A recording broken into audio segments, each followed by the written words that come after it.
Everybody, welcome to Reading Corner. I am so happy that you could come and read with me today. I have some fun stories for you. First one is from my friends, Caleb and Audrey. Hello, Caleb and Audrey. Thank you so much again for letting me borrow some books from your bookshelf. And this book is called The Very Cranky Bear. Then we have a really sweet story about an emu who wants to find a new career, and it's called Edwina the Emu. And then we have a story about a grandma who wants some pets and she gets some, but no elephants. And so we'll see what happens in her story. But first, we're going to have our story that I borrowed from my friends, Audrey and Caleb, and it's called The Very Cranky Bear. So let's find out what happens when the bear is wanting to have a sleep and he just gets really cranky because he's tired. In the jingle jangle jungle on a cold and rainy day, 4 little friends found a perfect place to play. Moose had marvelous antlers, a lion a golden mane, zebra had fantastic stripes, and sheep, well, sheep was plain. None of them had noticed that someone else was there. Sleeping in that cave was a very cranky bear. Roar went the cranky bear. Roar, roar, roar. He gnashed his teeth and stomped his feet and chased them out the door. So in the jingle jangle jungle, on a cold and rainy day, 4 little friends had nowhere warm to play. Wait a minute, said Zebra as she scratched her furry chin. Maybe if we cheered him up, he'd let us come back in. If I did not have stripes, said Zebra, I'd be cranky too. We should give that bear some stripes. That's what we should do. Stripes are silly, Moose complained, especially on a bear. My antlers always cheer me up. Let's give that bear a pair. No, no, no, no, no, said the lion. Antlers are a bore. A golden mane like mine, he said, would cheer him up for sure. So Zebra fetched a tin of mud and Lion some grass of gold. Moose got 2 big branches and sheep, well, sheep got cold. Sheep was getting worried. They'd been eaten up for sure. And then from in the cave there came a very cranky roar. Zebra, Lion and Moose ran out and Bear was right behind them. They hid behind the bushes where they hoped he wouldn't find them. Why is he still cranky? He's got antlers, stripes and mane. Before we gave him those, Lion said, he looked so very plain. The bear stormed back inside. He turned and roared at Sheep. All I really want, he said, is a quiet place to sleep.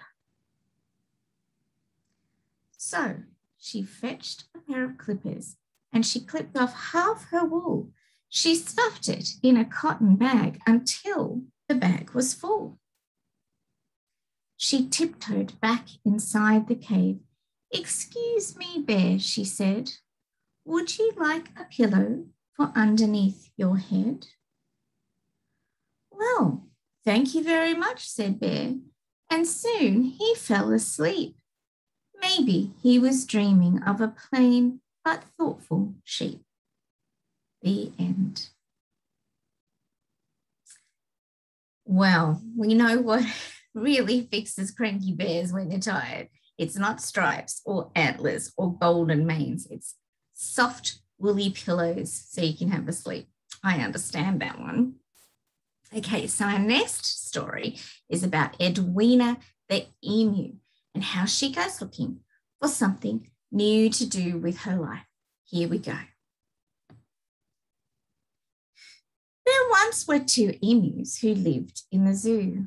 One was Edwina and Edward was 2. They played every day. There was never a fight, and they cuddled up close to keep warm every night. As they sat there one day, entwining their legs, Edwina announced she'd laid 10 little eggs. Eek! Shouted Edward. He seemed to be choking. 10 little emus? You've got to be joking. I'm not, said Edwina, but don't get depressed. I'll look for a job. You stay on the nest. An ad in the paper said, dance the ballet. If you've got the legs, we're willing to pay. Great, said Edwina. That would be fine. I'll hop on a bus and I'll be there at 9. The director called out for the next ballerina, and onto the stage stepped the lovely Edwina. She whirled and she waltzed. She twirled and she leapt. Then she twisted her legs in a grand pirouette. Eek! Shouted the man. The man shouted. He seemed to be choking. An emu dance ballet? You've got to be joking. I'm not, said Edwina, but don't laugh at me. I'll find the right job soon. You just wait and see. An ad in the paper said, chimney to sweep. Stick your neck out. You could make a heap. I will, said Edwina. Now this will be fun. I'll hop on a bus and I'll be there by 1. Up on the roof, the wind whistled about. I'm ready, the lady below shouted out. Oh, just be a minute, Edwina called back. Then she pushed till she popped through, bristled and black. Eek, said the lady. She seemed to be choking. An emu sweep chimneys? You've got to be joking. I'm not, said Edwina, but don't laugh at me. I'll find the right job soon. You just wait and see. An ad in the paper said, waiter required. If you're quick on your feet, you're sure to be hired. Yes, said Edwina, that's perfect for me. I'll hop on a bus and I'll be there by 3. Edwina served tea to a man in a hat. Would you like me to bring you a meal with that? Yes, said the man, I'll have sausages fried with a couple of nice runny eggs on the side. Eek, said Edwina. She seemed to be choking. You want to eat eggs? You've got to be joking. I'm not, said the man. Eating eggs is the best. Once I ate 10 of them straight from a nest. Edwina ran out. She ran into the street. It was true when she said she was quick on her feet. Taxi, she cried, take me home, make it fast. I know what the right job for me is at last. It was late when Edwina got back to the nest. You're late, muttered Edward, and I need a rest. You're right, said Edwina. From now on, we share. I'll sit on the nest, you pull up a chair. There once were 12 emus who lived in the zoo. One was Edwina and Edward was 2. Then Fluffy and Scruffy and Sniffly Sneeze and Fatty and Footloose and Knobbly Knees and Lollipop Legs and Shortening and Squeak and the last little emu, they called that one Eek. So Edwina found the right job for her. It's important sometimes to try different things to see what we're actually good at and what we're happy doing. Now our last story is called But No Elephants. Grandma Tildy lived all alone. She worked hard every day. She had no time to play. One day, a man came to her house. He was selling pets. Would you like to buy a canary bird? Asked the man. Very well, said Grandma Tildy, but no elephants. Grandma Tildy was cooking stew. The bird wanted to help, so he sang a song for her. It made Grandma Tildy happy. That night, they sat down to eat the stew together, and it tasted better than ever before. The next day, the pet man came again. Would you like to buy a beaver? He asked. Very well, said Grandma Tildy, but no elephants. Grandma Tildy needed firewood. The beaver wanted to help, so he cut the wood with his sharp teeth. That night, they sat in front of a warm fire. Grandma Tildy went shopping. She met the pet man again. Would you like to buy a turtle? He asked. Very well, she said, but no elephants. Grandma Tildy was tired. The turtle wanted to help, so he carried her home on his back. That night, Grandma Tildy washed the turtle and put him to bed. The next day, it rained hard. The roof started to leak. Then someone knocked on the door. It was you-know-who. Would you like to buy a woodpecker? The pet man asked.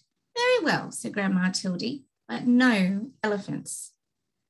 The woodpecker wanted to help, so he nailed the roof down tight. The dripping stopped. That night, they all danced together in the warm, dry house. The days got colder and colder. Grandma Tildy put food in jars for the winter. I don't like the cold, she said. Just then, the pet man appeared.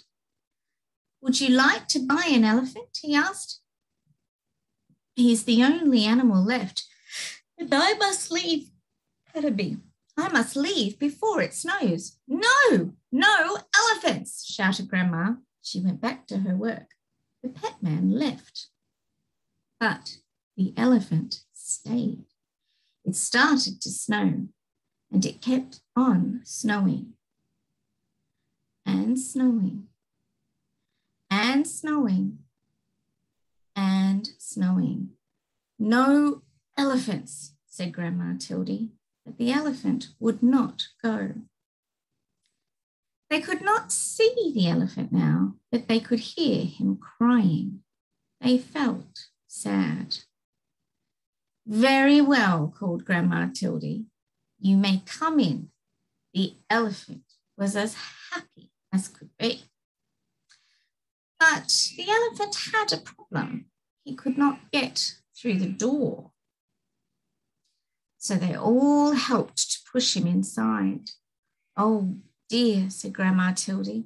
I hope the floor is strong. This is a very old house. Outside, the snow kept falling, but inside the house, it was cozy and warm. Everyone hoped winter would go away and spring would come soon. That night, there was a terrible crash. The elephant had fallen through the floor. I cannot fix this, said Grandma. You will just have to stay there. The winter was long, and soon the firewood was gone. The elephant was always hungry. He kept eating and eating and eating until all the food was gone. We cannot leave or we will freeze, said Grandma Tildy. We cannot stay or we will starve. What are we to do? The elephant felt sorry. Then he thought of a way to help. He started to walk. He walked and walked and walked and walked. When he stopped, they were in a warm, sunny place. And that is where Grandma Tildy and her friends are today. The end. So, Grandma Tildy didn't want any elephants, but it turned out that he was just as helpful as the canary and the beaver and the turtle and the woodpecker, wasn't he? I hope that you enjoyed those stories today. I really love to read these stories to you. And thank you again to my friends who lend me books from their own bookshelves. so that I can share them with all of you guys. I'm looking forward to seeing you again next time at Reading Corner. But until then, you have a wonderful day and I'll see you next time. Bye for now.